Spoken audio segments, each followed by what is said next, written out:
Hi, it's Jo Karen Hudson. Today I'm going to work with you on section 8.1. This module is on ratio and proportion. Let's first define a ratio. A ratio of x to y can be written as a fraction x over y. When we write a ratio, the first item listed in the numerator is the numerator, and the second item listed is the denominator, and we want to reduce whenever necessary. Example 1. Write the ratio of 7 days to 3 days. Now in this case, these units are common. They're both in days. So we'll want to write whatever is listed first in the numerator and whatever is listed second in the denominator. The ratio of 7 days to 3 days is 7 over 3. Write the ratio of 3 hours to 2 days. Well, we know that the 3 is going to go in the numerator. This is 3 hours. Now, days can actually be converted into hours. We know that 1 day is 24 hours, so that 2 days will be 48 hours. So we have the fraction 3 over 48, and we can actually reduce this fraction. 3 is 3 times 1, and 48 is 3 times 16, and if we cancel out the 3's, our ratio will reduce to 1 over 16. Example 3. Harps in Conway, Arkansas charges the following prices for Cheerios cereal. Which size box of Cheerios is the best buy per ounce? Now I'm going to write out all of these ratios, and then I'm going to use my calculator to compute them. Starting off first with the 15-ounce box, sells for $2.78. So I'll have the best buy per ounce. The price per ounce would be $2.78 divided by 15 ounces. The second ratio, the 28-ounce box, sells for $4.35. So I'll have $4.35 divided by 28 ounces. The 40-ounce box sells for $6.85. $6.85 for the 40-ounce box. So I'm going to get the calculator out and get it. Okay, the $2.78 box has 15 ounces, so that one divided by 15, 0.185.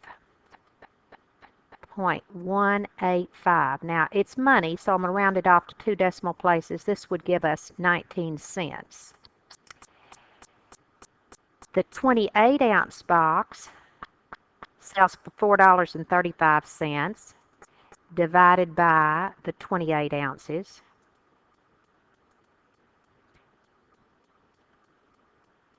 Forgot the decimal point. $4.35 divided by 28 ounces. 0.155. 0.155, which would round up to 16 cents. And the last box would be the $6.85 box that contains 40 ounces. 0.171. 0.171. I copied down 3 decimal places because I'm trying to round it off to hundredths. This would round off to 17 cents. Now, the one that is the best buy is the 16 cents per ounce, and that was for the 28-ounce size box. Which size box of Cheerios is the best buy per ounce? It is the 28-ounce size box. Now let's get the definition of a proportion. A proportion is a statement that 2 ratios are equal. When we solve proportions, For all real numbers A, B, C, and D, with B and D not equal to 0, remember we never want the denominator equal to 0, then A over B is equal to C over D. If A over B is equal to C over D, then A times D is equal to B times C. Cross multiply or find the cross products.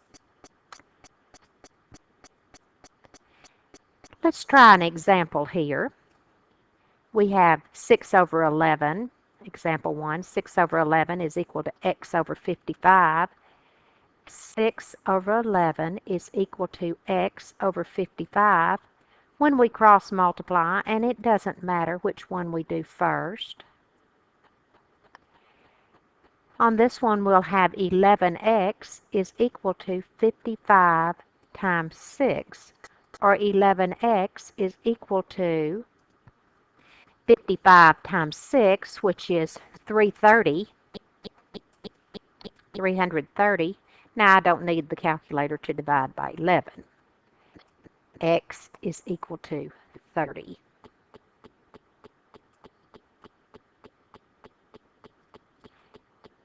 Example 2. X minus 3 over 4 is equal to x plus 2 over 3. Now I'm going to cross multiply again, and it doesn't matter which 2 I do first. Just have to pick it. I'm going to multiply 3 times x minus 3, and that's equal to 4 times x plus 2.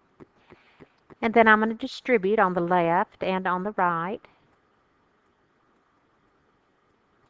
I'll have 3 times x is 3x, and 3 times negative 3 is negative 9. 4 times x is 4x, and 4 times 2 is 8. Now I'm going to get the x's on the same side, so I'm going to subtract the 3x from both sides. And I'll have negative 9 is equal to x plus 8.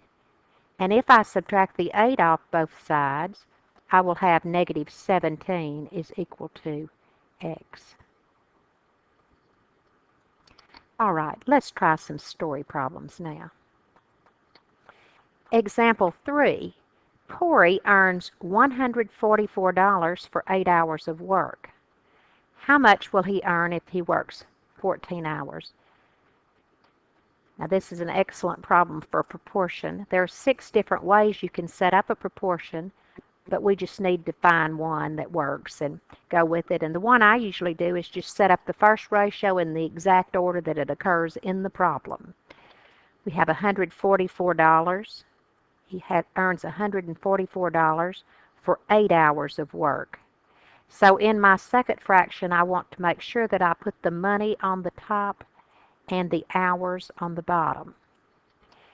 How much will he earn if he works for 14 hours? So the 14 hours goes on the bottom. How much will he earn goes in the numerator. So now I'm going to cross multiply. And I will have 8 times x is equal to 144 times 14, or 8x is equal to 2016.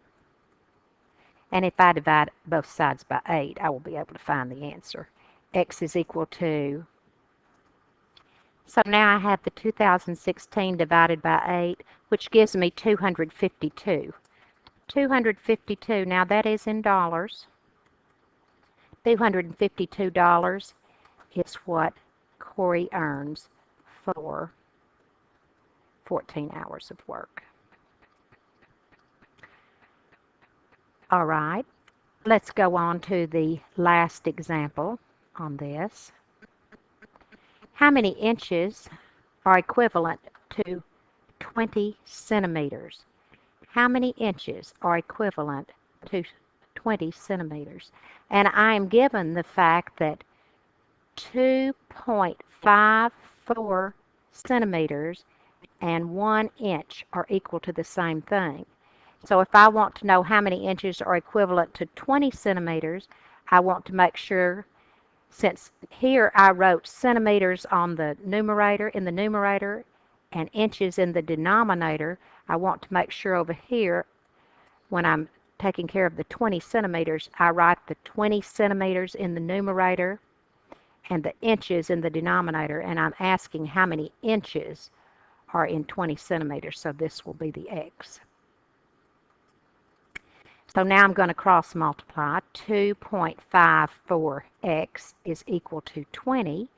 And if I divide both sides by 2.54, dividing by 2.54, I will find out that x is equal to 20 divided by 2.54 is equal to, now I'm asked to round off to the nearest tenth, so I want to make sure I copy 2 decimal places out. 7.87.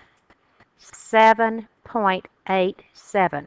I'm rounding off to the nearest tenth, so I'm going to look 1 digit to the right. This would round off to 7.9. My question is, how many inches are there in 20 centimeters? 7.9 inches. This concludes the video on section 8.1. I would like for you to do the homework on section 8.1 as well as the quiz on section 8.1. Thank you. This is Jo Karen Hudson. Have a great day.